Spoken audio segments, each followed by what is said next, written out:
switch to gallery view. Okay, got it. Okay, they're just telling us they're going to be recording this, so everybody will. Lily is the one that hosts this international thing. Okay. Edson is the Hello. team. Hi, Lily. How are you? Hi. How are you? I have Suzanne here from Austria. Wow, lovely. Thank you. Welcome. Yeah, thank you. Welcome. How are you? And she came to visit me on her way to Panama to deliver a baby. She travels like I do.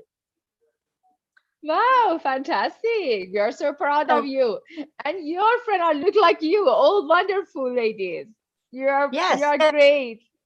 See, these are these young people that want to Yeah. learn our old tricks. Yeah. You are inspiring us, really. Thank you so much for supporting us. We are learning many things from you. Thank you so much for staying with us. We learn from each other, I think. Somehow everybody learns. Exactly. That's- Yes. she's in the- Thank you so much for joining. Yeah. So you can join. Holy family. Dr. No, Edson that's is just there. where Hi, they're teaching. Doctor. Okay. Paula, Shahla. Can't see him. Hello, everybody. Yeah, Dr. Edson, I think, is waiting. All these people are joining, but they're not turning on their camera. Yeah. Because maybe they're not good.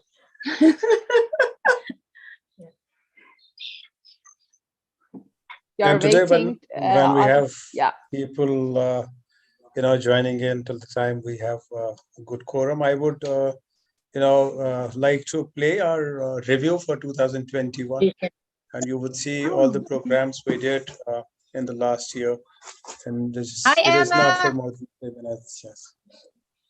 Yeah, please. Thank you.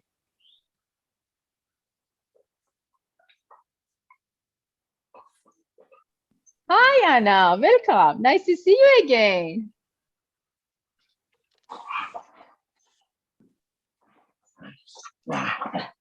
Hello, I'm Great. here, but I'm trying to prepare the presentations, but I think I have a problem with sharing the presentation.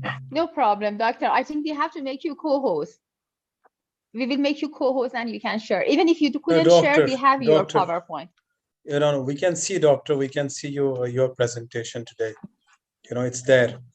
And if you're not able to, you can just send an email to me. I can share it from here. Hi, we have Priscilla, Nivedita, we have Kale, we have Shala, and your people are joining in. Go away. Yeah, welcome, Priscilla, Nivedita, Khawla, Shahla, Zahra. Anna is also there today. And our lovely Hi, Gail Anna, and how are Dr. you? Son and friend.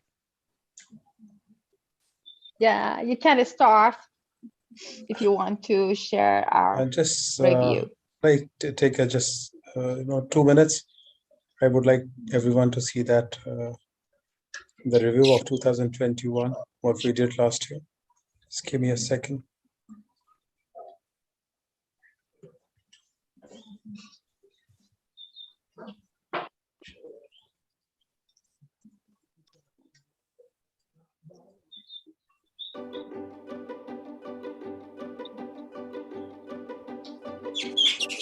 A woman will go to the hospital and she will say, oh, I really have contractions and I'm in pain, I'm in agony for already a whole day, and the cervix is not opening up. And you ask yourself, what's going on? Okay, then take daily food is all right, but not too much, okay? In onto that conversation, because I don't feel we have discussed intrapartum management of VBAC, and I understand the anxiety of looking after these women. So let's just think about normal intrapartum management first of all. I always believe midwifery is not just like books, with all respect. Midwifery is really hands. Midwifery is passion. Midwifery is is that kind of care, you give it. It's like care, it's like being a human, being a support. So the doctors have actually saved the human generation this time. Otherwise, if this would have not been there, you cannot imagine the disaster. And trained in healthcare infrastructure and people who were vulnerable immunologically, they lost their lives. So because of that, right now we don't have any evidence on much greater virulence.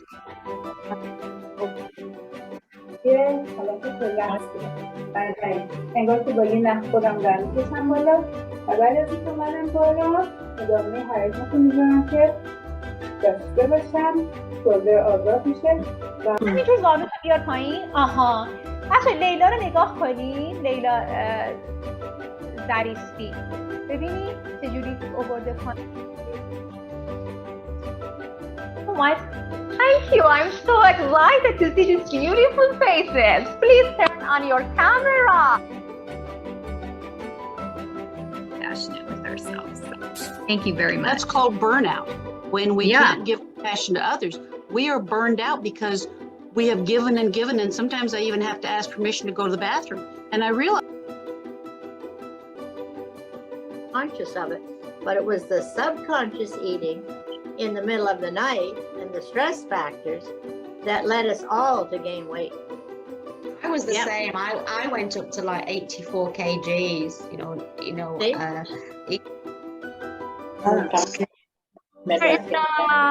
tertiary hospital government. Wow, lovely, fantastic, very nice. How you found this course? How did you find us for this course?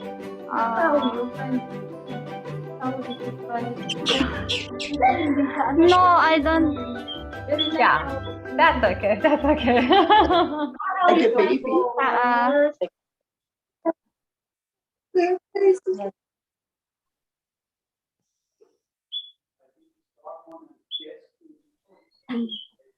Thank you so much, and thank you from Lily Excellence Center, from our team, our wonderful team. Mrs. Gill is always with us and always supporting us, and all of the midwife and doctors from all of the world with her wonderful training, Dr. Edson, Dr. Katie, Duta, and Irene, and all of the team who are not here, but always we remember their effort in last year. We are so happy to have you guys. We are a multinational organization headquartered in UK, in London. Our expertise lies in midwifery services of global standards. We offer midwifery services to clients from various countries, offer training and certification to aspiring midwives and caregivers, conduct workshops to generate awareness on the benefits of natural birth and midwifery, support women empowerment, and work tirelessly in all related fields to achieve our ultimate goal, the betterment and progress of mankind. I am Leila Mostafi. I'm founder of Lily Excellence Center. With my team, we are with you, with our wonderful OB/GYN expert, Dr. Edson. Please, Dr. Edson, over to you. Let's start. Thank you.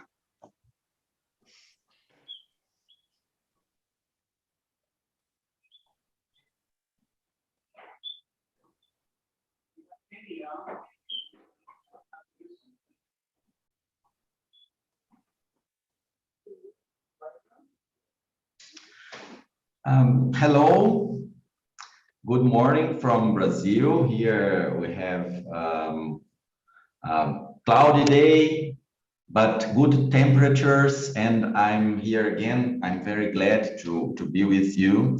And I will continue the presentation from yesterday. It's okay with the presentation? Yes. Yes. Yeah, I loved it. Yesterday was wonderful. So I don't know how you're going to top yourself. You have to be right up there. Yes. Then today I will talk something about the wonderful second stage of labor. I know I should talk a little more about the first stage, but sometimes things don't come in the step by step.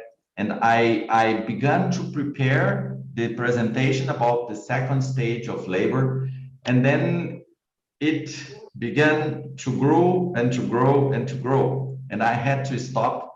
And I will talk something about the duration of the second stage, fundal pressure, and not today. I will not talk about maternal position today. I will talk about pushing and spontaneous and delayed. And that will be the topics I will talk about today. I think there will be something that will be left for another day. Oh, the second stage of labor begins when the cervix becomes fully dilated and ends with delivery of the neonate. And this is the traditional definition. This is the definition most of the people know and most of the people use when they are caring for labor. And we know that parity, delayed pushing, use of epidural, maternal body mass index, birth weight, occiput posterior position, and fetal station at complete dilation, all of these have been shown to affect the length of the second stage of labor. I think it's important to talk about the duration of labor because, as we were talking yesterday, it's important to know something about normality and abnormality, both in the first stage and in the second stage of labor. But some people have another kind of definition.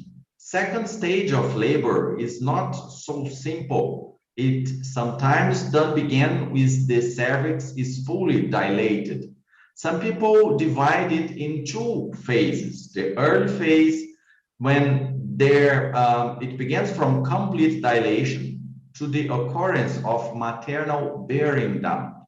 Sometimes the first phase of second stage extends until the presenting part becomes visible, which seems to be the point at which more vigorous bearing down occurs or is encouraged. This is usually named as passive phase of second stage of labor. And the later phase, called also the press period, during which active bearing down is evident until the birth. And there is a more forceful bearing down effort. And this is named active phase.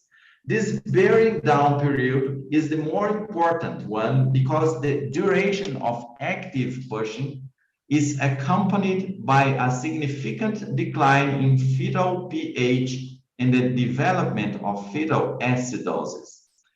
That is, the duration of active pushing is more relevant to the condition of the infant at birth than the total time between full cervical dilation and birth. And it's important to know this definition because when people do some studies about the impact or consequences of long second stage of labor, usually they are referring to the later phase or the press period or the active phase of second stage of labor. But there are some people, and this is another kind of definition, that divide the second stage of labor in three phases. The first one as the latent or resting phase. It's there are small or absent bearing down efforts and a period of rest before the woman exhibited more forceful and frequent bearing down efforts. May or may not be associated with a demonstrable decrease in uterine activity when the cervix is completely or nearly completely dilated. And this was already described in those ancient books I mentioned yesterday. And sometimes this is interpreted as abnormal by the personal which is caring for inside hospitals. And many times, as this is interpreted as abnormal, then this is usually an indication to begin oxytocin. And to the first, after this latent or resting phase, begins a descent or active phase. As fetal station advances, bearing down efforts become of greater amplitude, last approximately 4 to 6 seconds and occur about 3 to 5 times with a contraction. And we can see here at the right a figure that represents these 3 phases. And finally, we have a transition phase as the fetal head becomes visible and crowns. The mother may experience more pain and either diminish or increase the force for bearing down.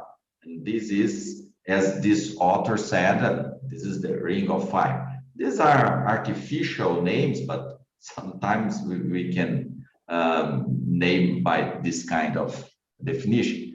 But when we are caring for a labor and we are caring for a woman that is in this second stage of labor, it's very common. We can identify that the labor is, the second stage is not uniform. It changes.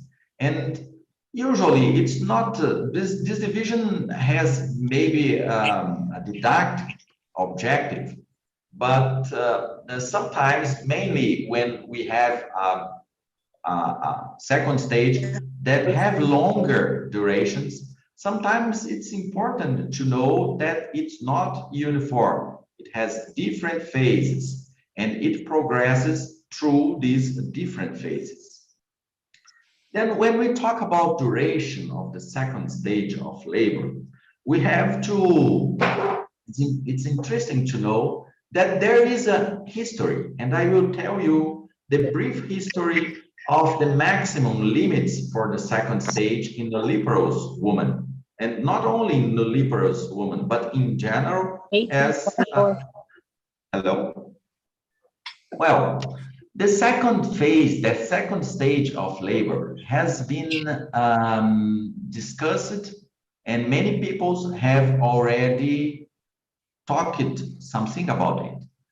In 1824, an obstetrician, I think it was a Irish or English obstetrician, Damon. It made what was known as the Damon's rule, and he recommended to wait at least 6 hours before forceps application, or that means that he accepted at least 6 hours as something normal for the duration of second stage of labor. Later, in the beginning of the 19th century, this definition changed and it was shortened a lot. And Williams, which is a very important, a very known obstetrician in the United States, defined that longer intervals, more than 2 hours, are injurious to the mother and infant, and that labor should always be finished after 2 hours of second stage. And 1922, and this is a date definition that had a very strong impact on obstetrics all through the 19th or 20th century. LEC was too a very known US obstetrician. He stated that every woman should have what he named a prophylactic forceps delivery to terminate the second stage at 2 hours. And that means that second stage should never extend beyond 2 hours. And the woman should have a forceps, prophylactic forceps, prophylactic episiotomy, and this had a very big, very impressive impact on the way obstetricians did or cared for labor during this century, and in many places until today. 1952, the 2 hours standard was reinforced because there was they published a study in an American hospital that they studied the effect of the duration of the second stage of labor on infant death, and they described that morbidity and mortality increased beyond 2 hours of second stage duration. And 1955, the Friedmans Curve reinforced this duration one more. And only 1977 was published the first important study, and they have concluded that it is unwarranted to terminate labor simply because an arbitrary period of time has elapsed in the second stage. And finally, 2014, a specific absolute maximum length of time spent in the second stage of labor beyond which all women should undergo operative delivery has not been identified. This was a big change, and it is important to know that it was recognized by many important organizations all over the world. Oh, the Demons rule in the 19th century was considered all through the 19th century. And I think I will follow to the order. In 1903, in the Williams textbook, you can see here what he has written. Let's see.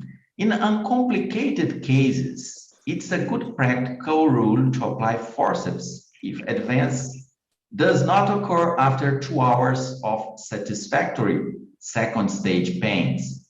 But if the head is up on the perineum and no progress has been made for 1 hour in spite of good pains, it's usually not advisable to wait much longer. It's important to know this history, because this is the history of one kind of interpretation of labor, and it prevailed for a long time. As I have already said, the prophylactic forceps delivery to terminate the second stage at 2 hours, and he recommended to do that when the head has passed the cervix and rests between the pillars of the levator ani and has just begun to part them and to stretch the fascia between them, a matter that is really determined by rectal examination. Look, they recommended to do a rectal examination, not a vaginal examination. And the patient is put to sleep with ether, and a typical perineotomy is performed. And this is the model of care that prevailed for almost a century. And under the minutest possible control of the fetal heart tones, the forceps are applied and delivered accomplished. And you can see Deli was in the face of the Time magazine. And this is important to show you how much he was famous and how much he was known, and how large and how big was his influence on doctors, on midwives. But he don't like it, midwives. He said midwives were not competent to assist birth, to care for birth, and he had a great influence. Well, 1952, the effect of the duration of the first and second stage of labor on infant mortality was studied. More than 13,000 deliveries, and 8% of them, the delivery was not accomplished until after 2 hours of the second stage, and forceps was applied. Look, 60% in primiparous and almost 20% in multiparous. And infant mortality rises with prolongation of both the first and the second stages of labor, and this is the curve. They published these curves, and as I have already said, this reinforced the 2 hours law, the 2 hours duration, as the definition of normal second stage duration. And here is the Friedmans Curve. All of you, I think all of you know it, because it was the standard of normality, and it prevailed for more than 50 years. Although we have to recognize that Friedman, in a very interesting letter he sent to the American Journal of Obstetrics and Gynecology, 2015, he admits that he had long opposed the American tradition of limiting the second stage to 2 hours. Although he had made this curve, he admits that he don't agree with the tradition to limit second stage to 2 hours.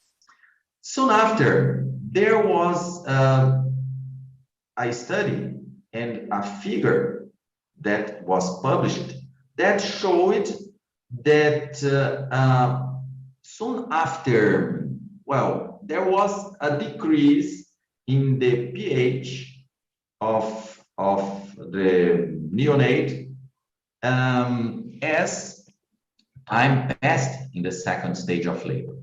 And we can see that from delivery, here, on view to start of delivery, 30 minutes should be the upper time limits to wait in the second stage of labor. After delivery of the head, not from when the head was already appeared, through it was delivered, 2 minutes, and after delivery of the head, 40 seconds. And this figure also has until today a very important impact on the way we care for labor, because we always think, many people think that babies will be born asymptotic if we wait more than 2 minutes after between the appearing of the head and delivering of the head. But we know that it's not true. I have already seen many babies that come and go back, and they come and go back. And this longer than 2 minutes, and the babies are born in good conditions. Then this is a physiological study, and physiological studies not ever means that a bad clinical results. But this figure, I've seen this figure many times in many presentations from people that defends or recommend to abbreviate or to finish labor in a more rapid time. Well, evidences many times are produced from an outdated obstetric care model. This is a figure from textbook of Williams textbook in the beginning of the century. And this is the figure in a newest textbook, in the newest edition, 2004. I remember this figure because this was the textbook I used to read when I was in my training times. And you can see it's a very contemporary textbook. I don't know the newest edition, but I hope they don't have this kind of picture anymore. I hope so, but I admit that I have not seen the newest edition of this very famous textbook. I think this textbook is used in many countries. I've already seen it in Europe, in the US, and in China too. This textbook is used there. Well, but 1977, they found that there were no difference for longer duration of second stage. And this was a study made in Boston, and more than 4,000 women were studied, and there were no significant increase in the frequency of perinatal mortality, neonatal mortality, or low 5-minute Apgar scores was noted with long second stages. And I think this study began to change some principles and some ideas. An increase in the incidence of low 1-minute Apgar scores was observed only in those infants who were not monitored. It appears, again, that it's unwarranted to terminate labor simply because an arbitrary period of time has elapsed in the second stage. And I think this phrase or this affirmation is a very important one. And 2010, the Consortium of Safe Labor established new contemporary patterns of spontaneous durations for both for first and second stage with normal neonatal outcomes. And the 19th percentiles of the second stage of labor in nulliparous women with and without epidural were 3.6 hours and 2.8 hours respectively. I think this changed the 2 hours law, and this was used as a base, the background for the ACOG 2014 guideline. And these new recommendations have been adopted in many places, although many people still have great difficulties to change their minds about second period or second stage duration. And what is clear here, that before diagnosing arrest of labor in the second stage, if maternal and fetal conditions permit, allow for the following: at least 2 hours of pushing in multiparous woman, at least 3 hours of pushing in nulliparous woman, and longer durations may be appropriate on an individualized basis. For example, epidural analgesia or fetal malposition, as long as progress is being documented. Yes, if we apply this recommendation, we will allow at least 95% of women to progress through the second stage of labor. And this is a strong recommendation based on moderate quality evidence. Thus, a specific absolute maximum length of time spent in the second stage of labor beyond which all women should undergo operative delivery has not yet been identified.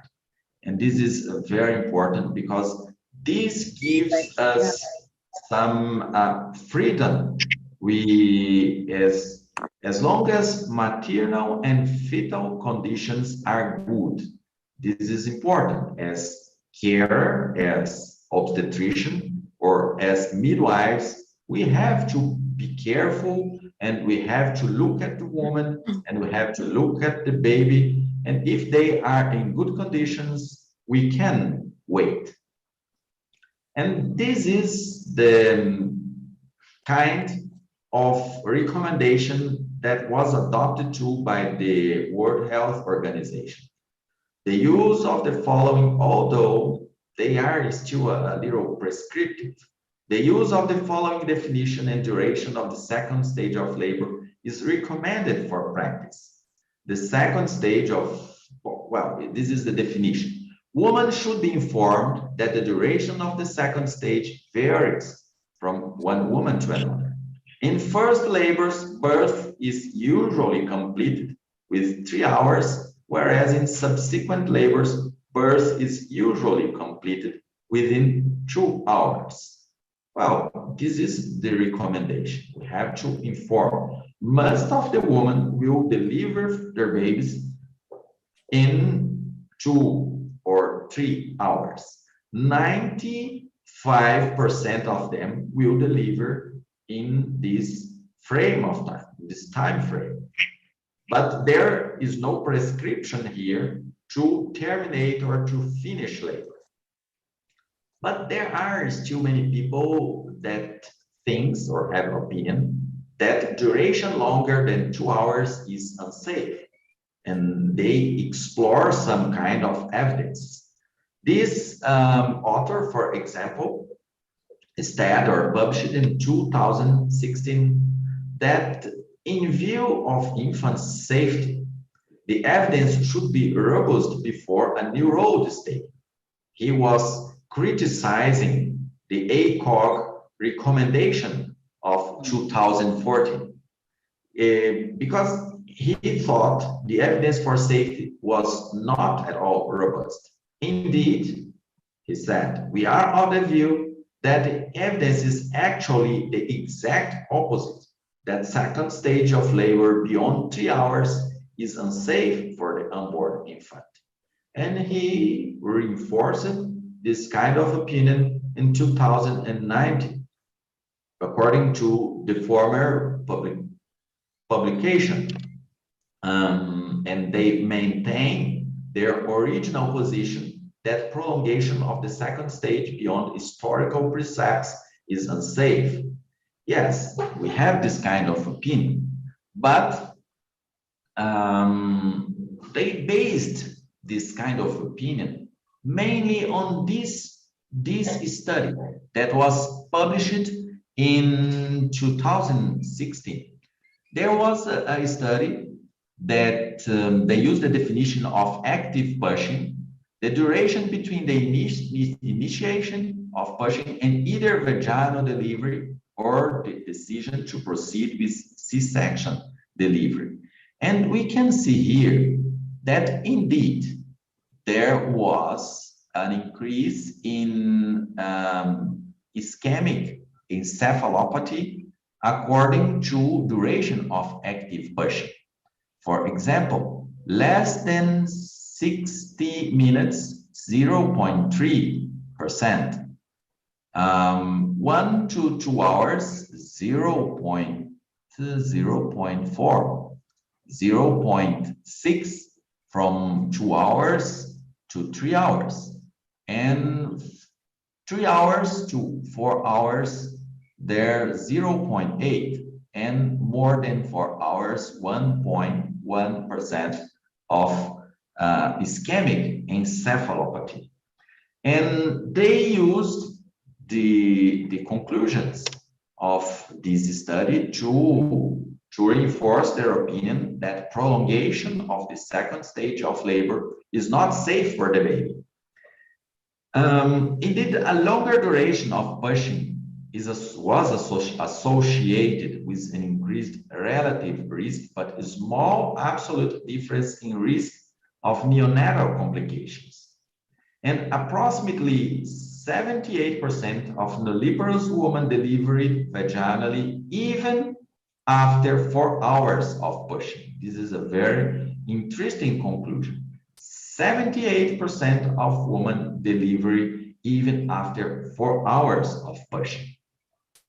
Well, the second opinion, and this is ours one, is that individualized assessment in shared decision-making is appropriate.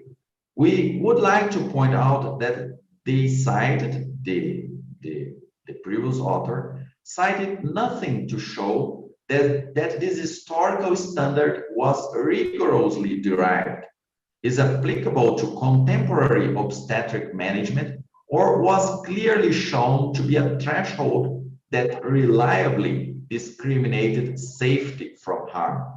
And the risk associated with the second stage of labor increases in relation to duration.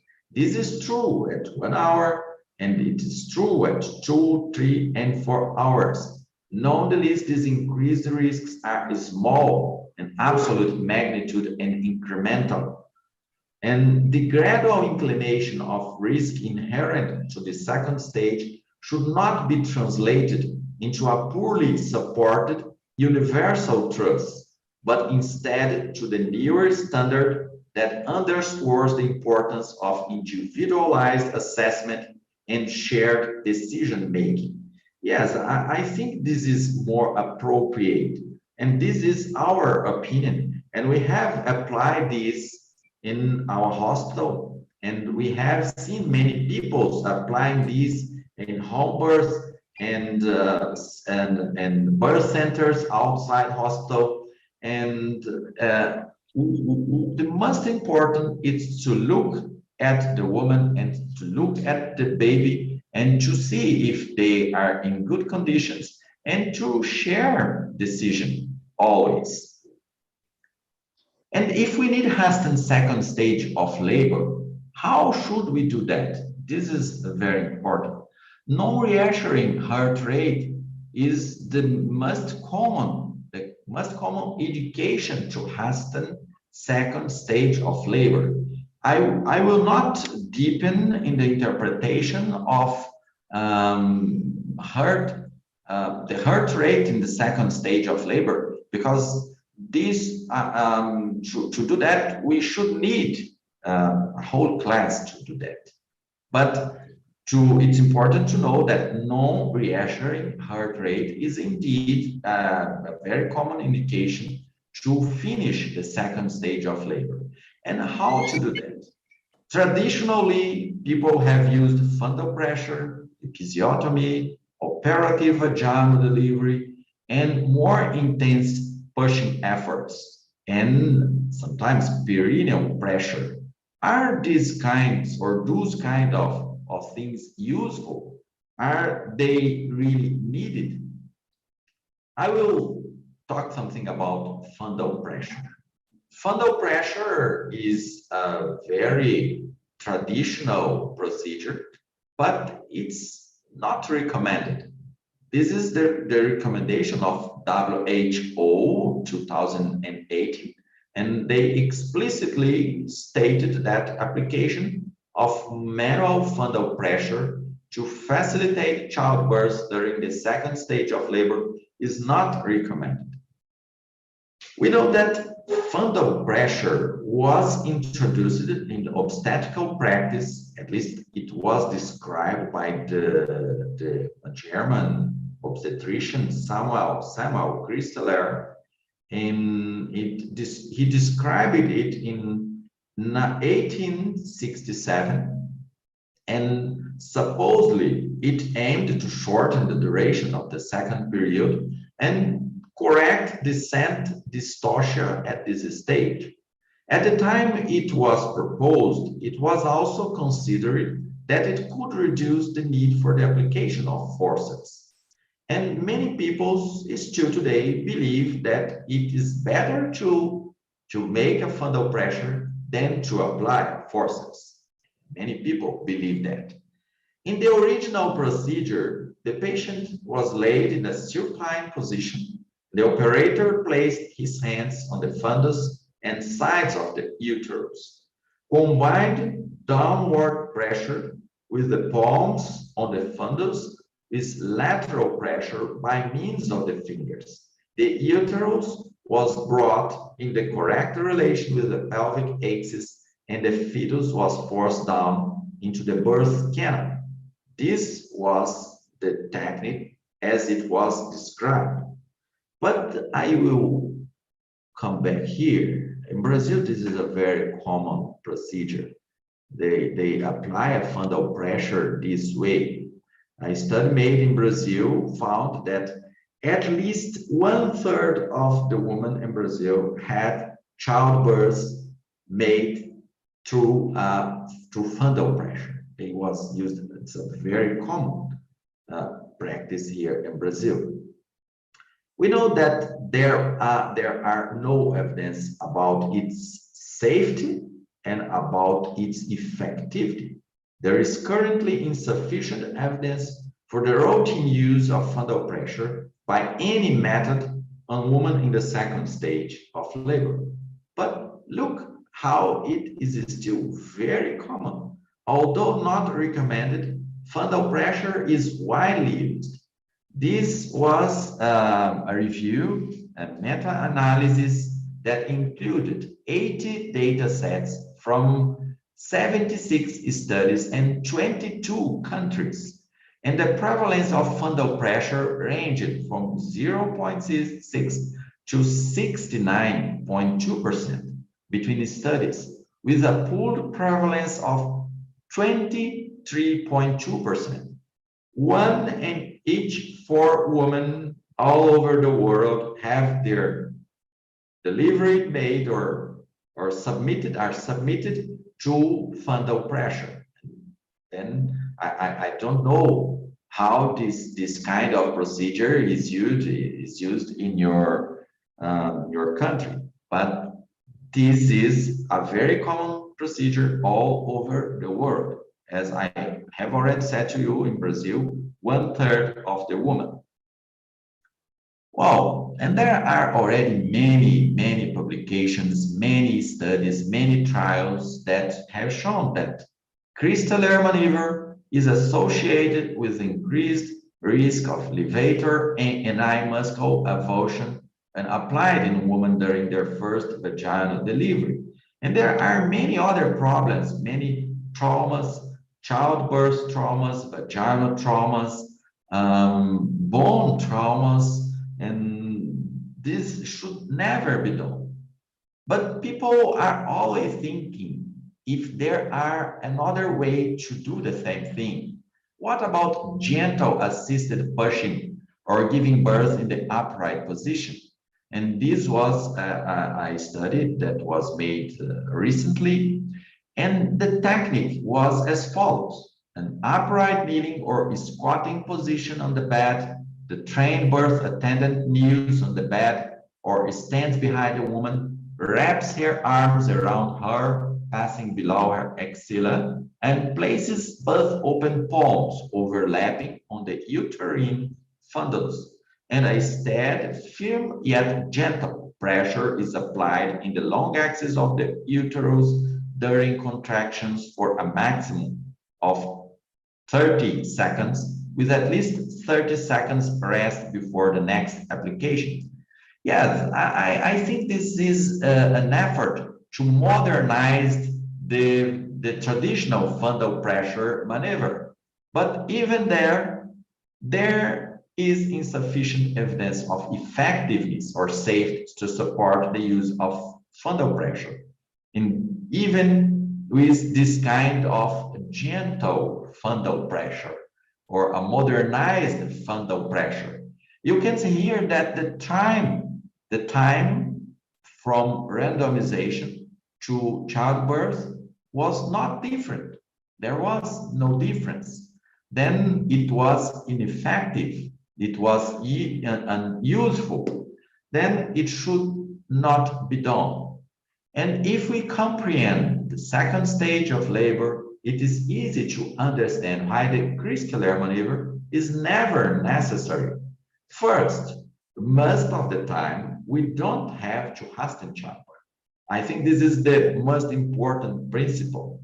And if we need to hasten childbirth, there are more effective and safe ways to do that. Yes, because we have really, and this is very important, we have to know when it's really necessary to hasten childbirth. I think the only reason is if we have a very severe fetal heart rate problem.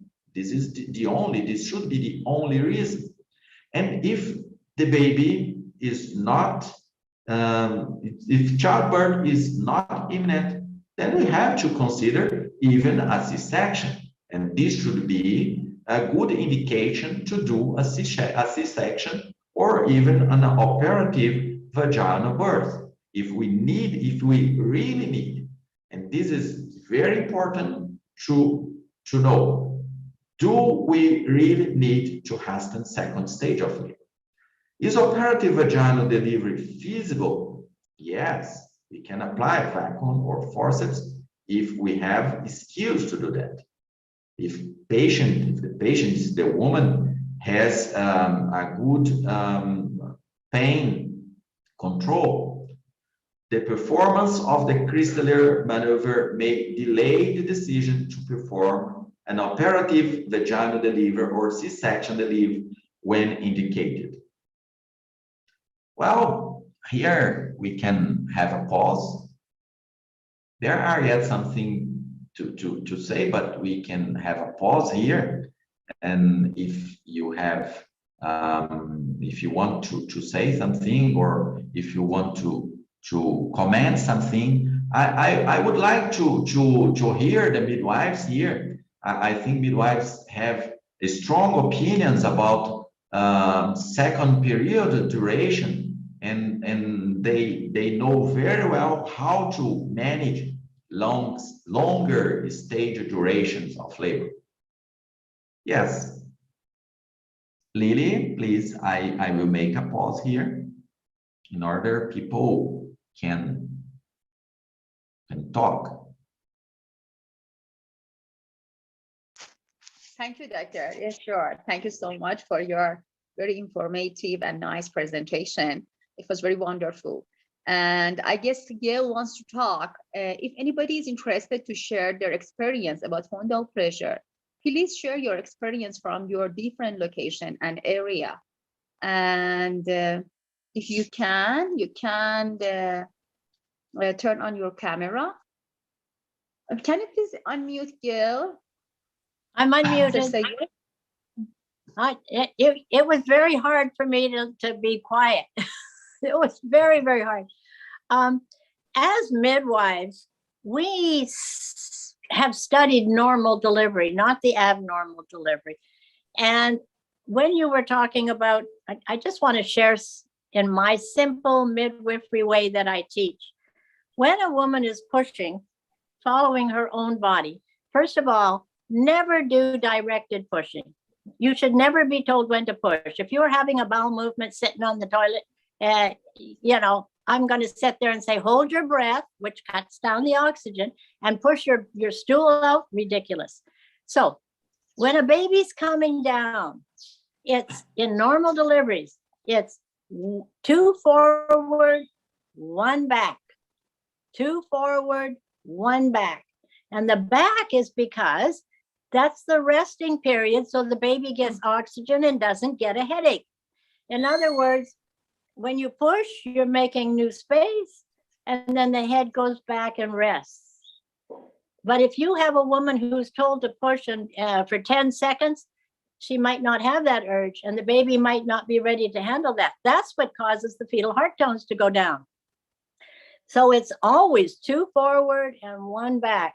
The baby says, ooh, here comes a contraction. I'm going to hold my breath. I'm getting a headache. Oh, then it comes back and it rests and the heart tones come back up. When you have Pitocin and an epidural, she can't push effectively with the epidural. And when you have her then getting Pitocin that is making abnormal contractions, the baby doesn't get any resting time. So that's one problem when they make these studies in the hospital. They've already buggered them up because they have the woman has an epidural, she's on her back, her pelvis can't open up, the tailbone can't pop out of the way, the tissue can't stretch. So the problem for these studies is that they're not studying the normal woman. They're studying a woman that's artificially drugged up already and artificially made to lie on her back. We even have, when you think you have a baby that is stuck with any kind of dystocia, you always spread her legs as wide as possible and shove her knees to the ears, exactly against the physiology. If you'll study how your pelvis works, you will find that if you want to open the outlet of the pelvis, you have to put the woman's knees together. Now, doctors are stretching them all apart. And you can prove that. I can show you this with all the diagrams and what do you call it? Working skeletons now. When the knees come in, the pelvis opens up at the outlet.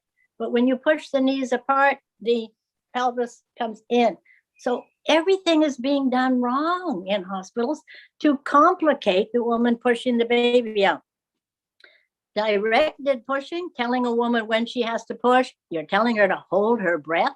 Now remember, she's got an epidural or a spinal. She's flat on her back. Tailbone can't push out of the way. Pelvis, the legs are spread wide. That makes the pelvis close on the outlet. Then you're telling her to hold her breath. And then what do they do in a hospital? They slap an oxygen mask on her face because the heart tones are going down. Pitocin contractions are not normal contractions. They're harming the baby. They're making the contractions too long. And that is what's reducing and causing all the bad heart tones. So everything, and plus the position you put the mother in.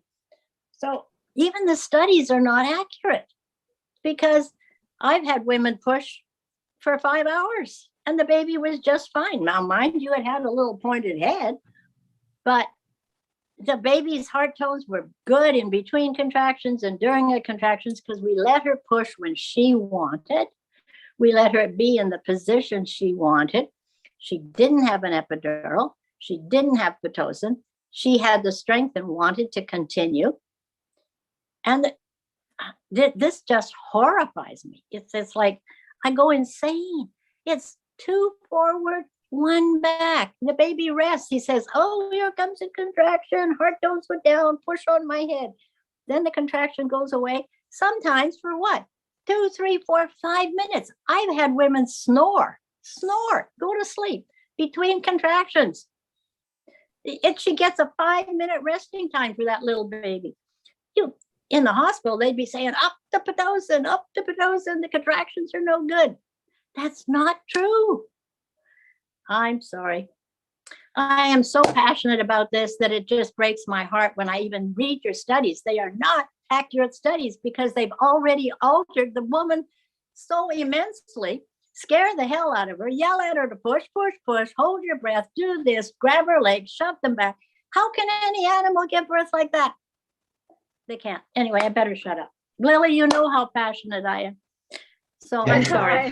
Thank you, Gail. I think I remember when I was a resident, I have heard many times, your baby cannot be to stop there in the pelvis. It have to progress fastly. It cannot stay there, stop it.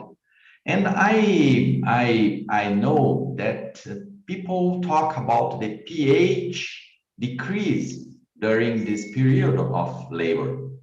But one thing is the pH decrease, but not always. A pH decrease means that the baby will be delivered in bad conditions, because as soon as the baby is born, it breathes and it replenishes and it's full from oxygen, and the pH increases again very soon. But I tell a small history. I like Absolutely. to tell histories. People sometimes always think they have to do something. And one time I was lecturing for an audience, and in the audience there was a doctor. It was a colonel, and he has a military. He was in military clothes, and I thought that he would arrest me if I talked something he would not like. And I was talking about the second stage duration. And I said, we should never do fundal pressure because it was not necessary. And this doctor was looking at me very big eyes. Yes, I became to stay a little worried.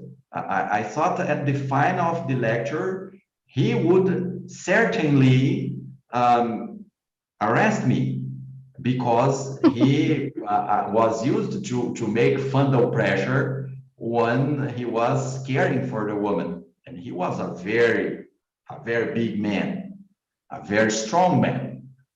You can imagine the kind of fundal pressure he was used to do with the woman in labor. But at the end of the lecture, he came to me and he asked me again. I understand that the simple thing, you want to mean that the baby or the second stage of labor can long a little more. Is this true? I answered him, yes, this is true. Then I see that he had larks. He began to cry. There was one drop of tear. One drop of tear flowed from his eyes. He was a very strong military man, but I think he suddenly have understood something, that labor could long a little more than 2 hours. And yes, he became he was touched by this knowledge, this kind of knowledge. And I was touched too. Until today, I remember this very precious happening there. It's the simple thing we have to understand: to care for the woman, to look at the mother, to look at the baby, and patiently to wait. This is safe. This is not unsafe. It's contrary to what many people think. This is not unsafe. Yes, okay. If there are more. So much. If you have any more questions, dear all, please write from where you are joining us, and please write in the chat box from which profession you are, if you are from OB/GYN or midwifery or any other healthcare field. We are going to make some assignment for you guys that make you midwife and doctor to work together as a work study, and we will try to continue our classes more practically in next week on Thursday. So if you are from different countries, we want you to bring your midwife and doctors in this study group, bring your issues, your problems, and what you want to do together, because we believe in teamwork of OB/GYN and midwives. So this session with Dr. Edson was a good startup for all of us to hear from each other and help each other to move the world as a team of OB/GYN and midwife. Please write from where you are joining, and if you have any suggestion for this assignment till next week, please let me know. Thank you so much. Veronica, Nivedita, Dr. Pratibha, Nazani, Fahime, Zahra, Raziye, Khawla, Shole, Mariam, Azade, Anna. Thank you so much. Please write from where you are joining us. And if you have any question, any comments, Khawla, UAE Royal Women Hospital. Yes, thank you, Khawla. Zahra, it was great. Thank you. Thank you, Zahra from Iran. Azadeh, thanks, Leila. Thank you too. Azadeh Johnson are very excellent. I like your meeting. Thank you so much. Sorry, I have a little bit sore throat. So, if you are agree, let's make one study group and bring your guys from your place. Let's make some change in our place. Yes, Gail, you want to talk? Razia from Iran. Yes. Gail, you're audible. Oh, Susan, yeah, thank you, Gail. Yes, yes. I just want to thank the doctor for all his statistics. Yeah. All I have is passion. I have passion. But the statistics that you share are going to help me and Suzanne.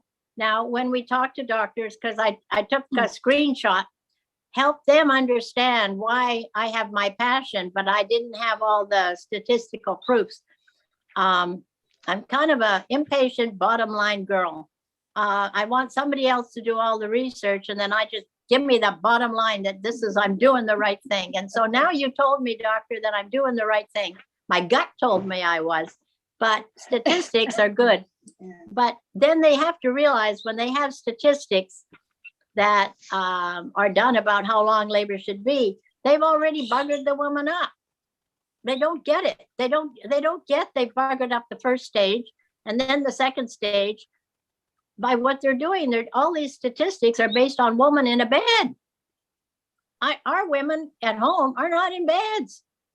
So our statistics would be entirely different if we had someone that would take the time to research it. But of course, we would be proven right. And so they won't do those statistics. So anyway, I think you're wonderful. Someday I will come and see you in Brazil. Oh, you will be very welcomed. We have thank you. Yes, we have beautiful landscapes. We have beautiful people, good food, and we have a good climate. Temperatures are good. Weather is good. Although we have had many storms these days, some floods, but everything is good. Yes. Well, I agree with you. Every time when we read statistics, we need to know where they come from. And indeed, all the literature about childbirth along the last century was produced inside hospitals and according to a specific model of care. And then this is the limitation of statistics. But I like them as you also like it, because statistics has helped us to make some changes. Because when we talk with doctors, usually when we talk with the academy, with universities, and then we need to talk to have statistics. But although coming from hospitals, statistics is helping us, because the conclusions sign that the best is to wait, that we have to abandon many interventions, and although they are produced inside hospitals, they have helped us. But indeed, in Brazil, we have used statistics, patient, and sometimes law. We have to gather these three: law, statistics, and patient. Because some people are moved by patient, some people are moved by statistics, and some people are moved only by law, only by the rules. And this is the kind of, the best is to gather the three. And many people are moved by a little of law, a little of patient, and a little of statistics. Yes. Yep. I totally agree. Totally. Yeah. Well, You can also change some of that by money, because as I told Lily, if you don't like the doctor in the hospital, the way they're treating patients, you direct your patients to go to the doctor you like. And when the guy that's doing things to women that you don't like, and you educate the woman in prenatal care, then you can feed the doctor you like. And when the doctor you don't like loses patients, and the doctor you like is getting them all, money can help a lot. Yeah, two, money, law, patient, and statistics. Yeah, yeah. So there's other ways to change the cat, you know? You just have to say, quit feeding that man. Take his patients away as much as you can. Oh, don't come to our hospital on Tuesdays because he's on call and he's C-section happy. Don't come on Tuesdays to this hospital. Go to this other hospital because you'll meet Dr. George and he's a wonderful sweetheart and he works on Tuesdays. I mean, I've done it all. That's why I'm not talking to you. I've been midwife for 40 years. So I'm just telling you that there's many ways to make creative change. Yes, many ways. Yes. Great. Lovely. And today, Gail is with very lovely guest, and she's midwife Suzanne from Belize. And Dr. Gail Rita, Susan and Gail now in Belize, and the doctor is wonderful, pointing out how not to do love this doctor. Thank you for the static. Dr. Pradeep has written, hi, are we going to get some material? Yes, Dr. Pradeep, I will share with you. And Fahime, it was interesting. That sounds great to continue such session. Welcome, Fahime. Mariam Yekta, thank you. Yeah, sorry. Okay, here, yeah. Thanks for wonderful meeting today. Anne Brown, thanks for the wonderful lecture. I'm from Belize. Welcome. And we have midwifery course for 18-month duration on 17 October. And we have some paid course even for 6 February, basic yoga, duration 24 hours, 7th February, optimal birth, 12 February, basic gynae clinic, duration is 6 hours. And another course is midwifery, 10 to 17 April, duration for 1 week in India. And the 21st April, aquanatal and yoga.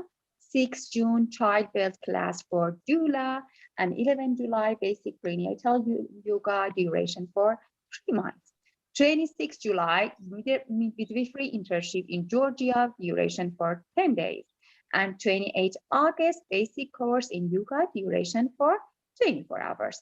We have another course, 28 August, optimal birth, 28 August, basic private practice skills, and 12 September, aquanatal, 17 October, midwifery course, and 7 November, suturing techniques.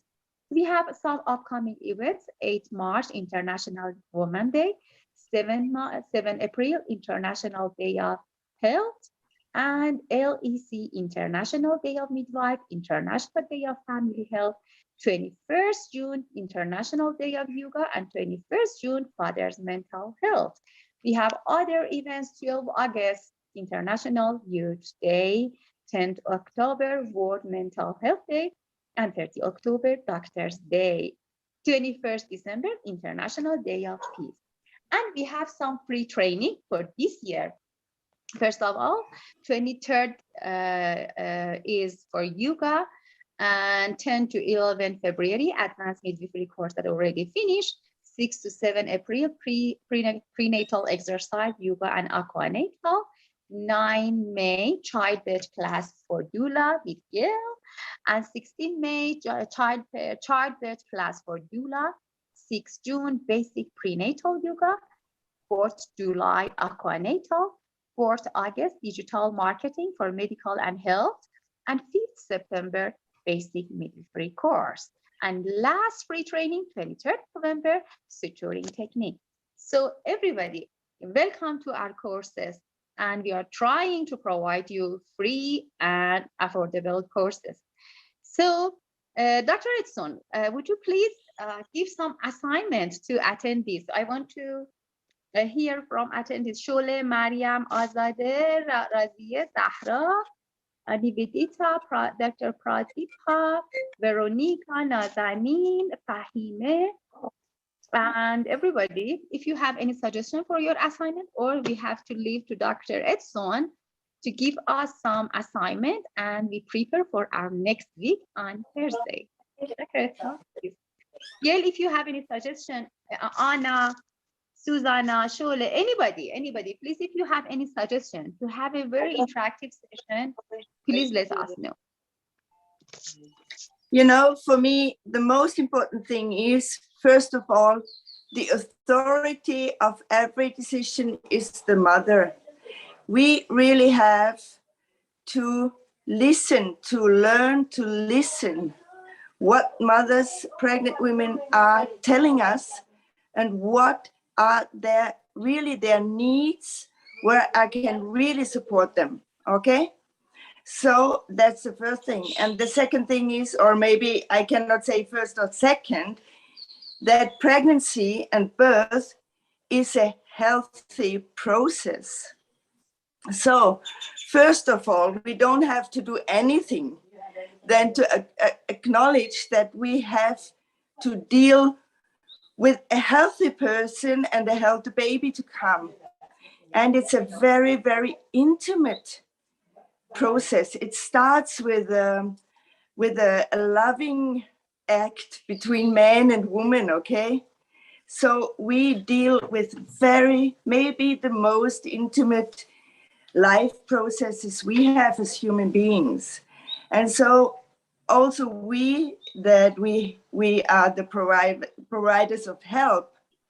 We have to be very delicate and very stepping back and really listening what this couple or this mother needs or not needs. Most of the time doesn't need, because she's in a healthy state in the pregnancy and also in the birth.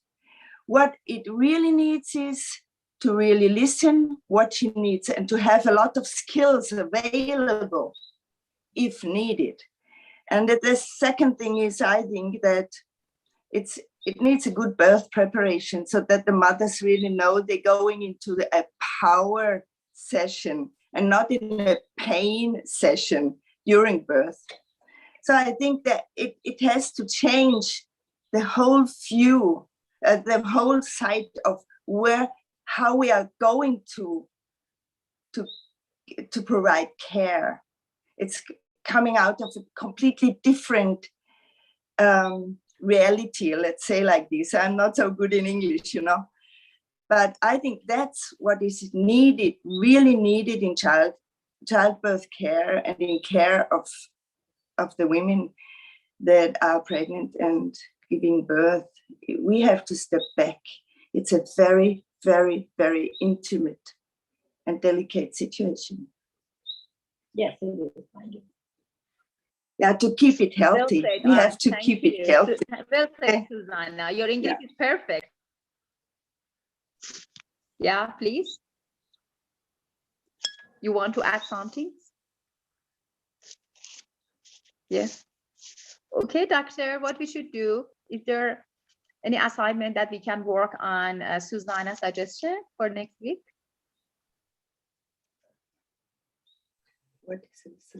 Yes, I like it very much what Susanna, excuse me, yes, you said. Yes, I'm very pleased to know you.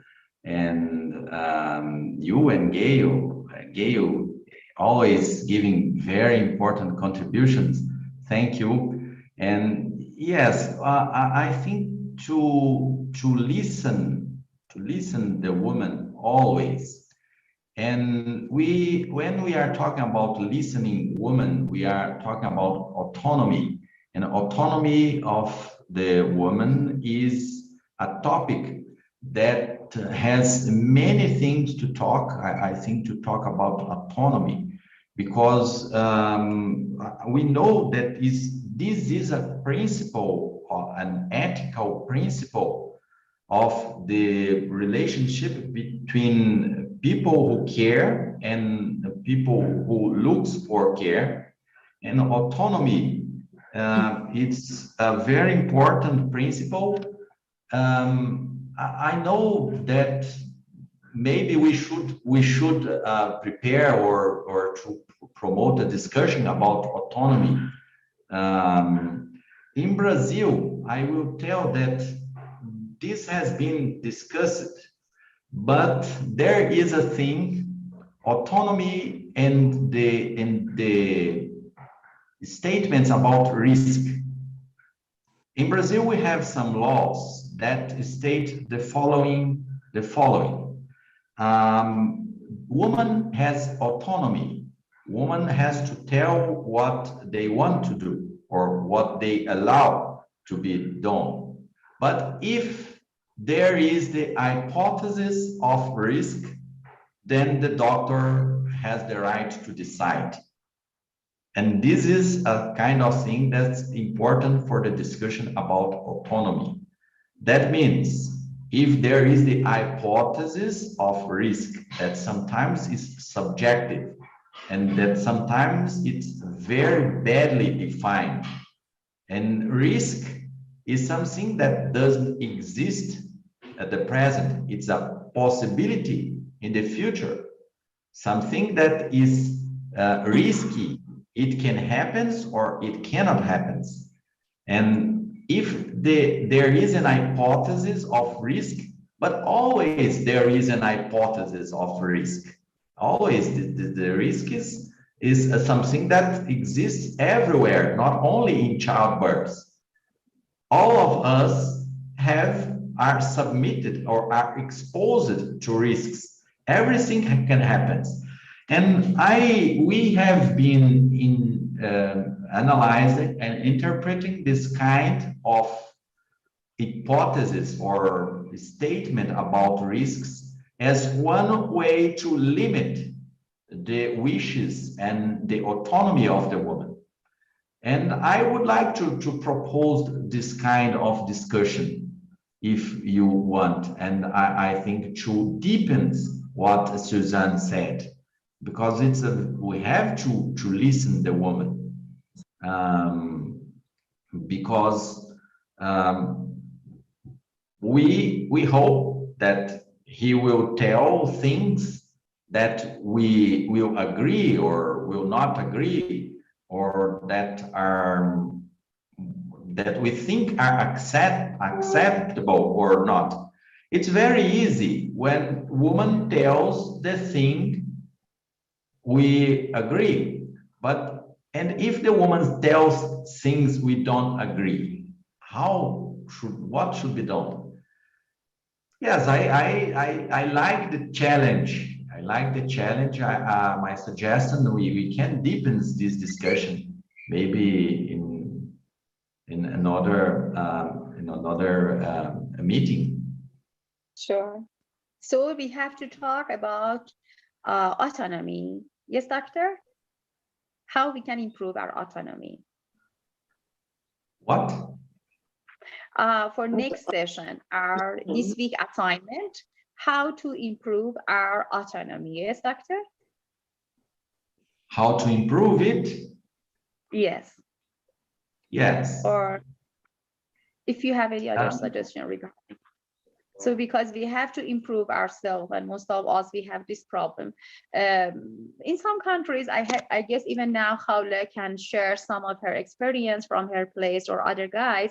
So I guess, yeah, exactly. We have this problem for some midwives in some countries, like Iran, India, UAE. If Haula, even you have any suggestion, we want to hear from you.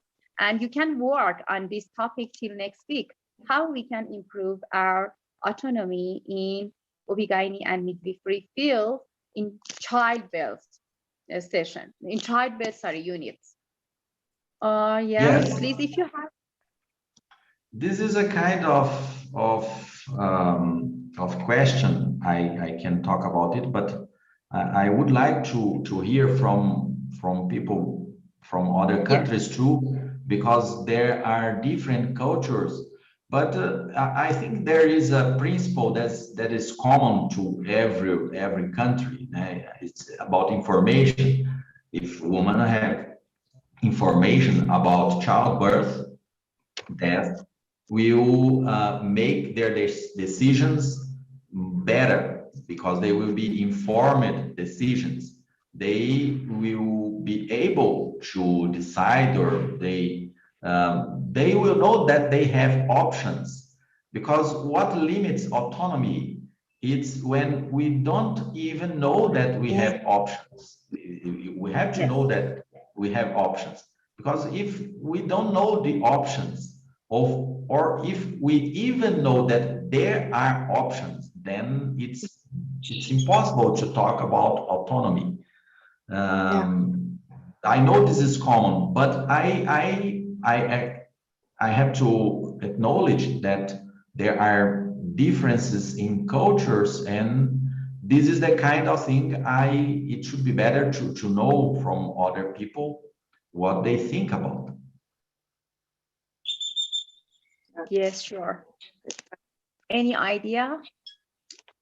Anyone wants to share some experience or any suggestion? Yes, please. Lily? Yeah, Lily, you know that I have been saying for the 2-3 years we've been working together that we have to reach the consumer. We have to have childbirth education classes, because we as midwives cannot change the system ourselves. It has to come from the consumer. And so I really think that our foundation of creating change is education, as Dr. Edson is pointing out. If the woman doesn't know about her choices, her options, if she doesn't understand the process of labor and birth, and have confidence in her own self and confidence in the universal energy of love and caring, and how her body works, then she becomes a victim of just the system, just the way it's done. And sometimes this is very traumatic and very long lasting in her life. And so, yes, I think childbirth classes have to come, and then a doula or a labor support person, because when a woman is birthing, she needs to be protected. She doesn't need to be surrounded by people that are doing policies and procedures. She needs to be loved and cared for, as Suzanne has said today. And so we give that as if we're giving one-to-one care.